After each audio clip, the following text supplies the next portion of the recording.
अस्सलाम वालेकुम नाज़रीन, आज हम आपको बहुत ही मज़ेदार पीच वनीला शेक बनाना सिखाएंगे।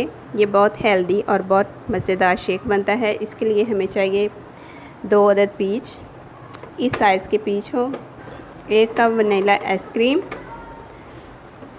बर्फ़ हस्बे ज़रूरत, 1 गिलास पानी। अब हम इसको तैयार करते हैं।